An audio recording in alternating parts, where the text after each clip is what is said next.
Hi. So, when was the last time you played tic-tac-toe? It's probably been a while, unless maybe you played with some kids or something like that. That's part of the question today on day 29 of the 40 Gameful days of summer. So, I was playing some new games the past couple of days. As I've talked about before, that's where I get a lot of ideas, and I encourage you to go out and play some games and start to generate some ideas for your lessons too.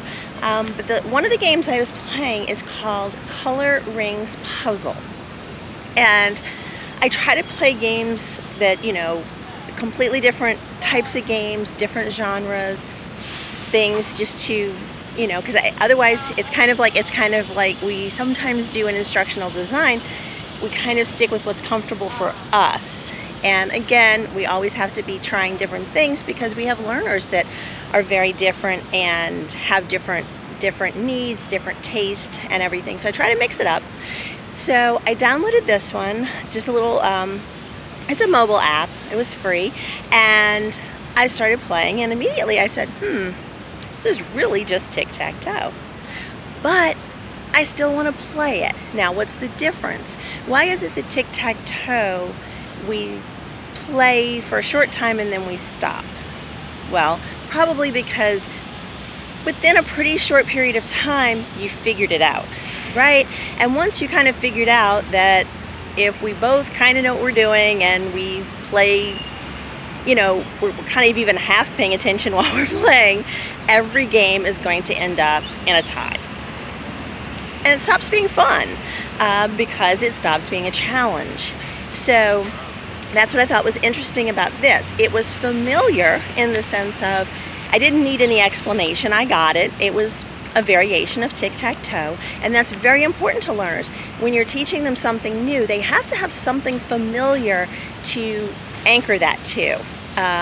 In neuroscience, they talk about schema, and you know, you learn new content, and it has, you know, our brain just naturally tries to fit it into one of the existing buckets, trying to connect it to something that is already familiar. So familiarity is important, so I could jump right into the game. But what it does is it has colored rings, and you start out with 2 rings, concentric rings that you can place into each of the 3x3 box areas, and you have to match the colors. So there's 6 different colors that the rings can be, and the inner and outer ring could be the same color or different colors. And so now you're placing, now it's not a matter of one thing that can go in each box.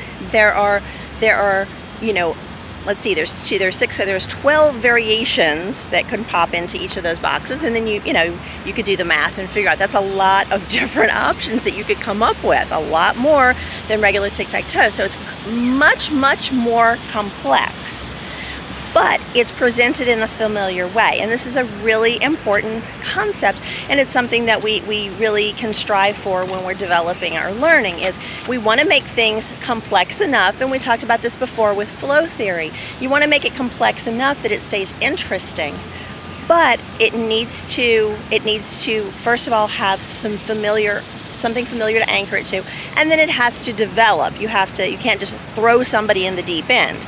So I played the game several times. I'll probably go back and play it periodically. It's fun. It's, you know, it's very short. Doesn't take long to play a couple of rounds. But it's something to think about, is how can you balance out familiarity and complexity? Because a lot of times that's finding those balances between different things, like we talked about the other day, whether to use collaboration or competition or a combination of the two, and how to balance them. So again, something else to think about, how you can take the familiar, add a little complexity. Another aspect of familiarity is things that will become more memorable will be based on something familiar but presented in a slightly different way. So the brain really thrives on novelty, but it's best when it's novelty, but it's sort of, you're learning something new but in a familiar way, because that way the brain has something to tie it to, but then something to kind of explore that's new. So that's another little side aspect of this whole topic. So until next time, Tomorrow will be day 30. Oh my gosh, we're getting there. Only 11 more days. So if you have a question you'd really love to see me do before the 40 days ends, send it in and let me know. And I'll see you tomorrow. Bye.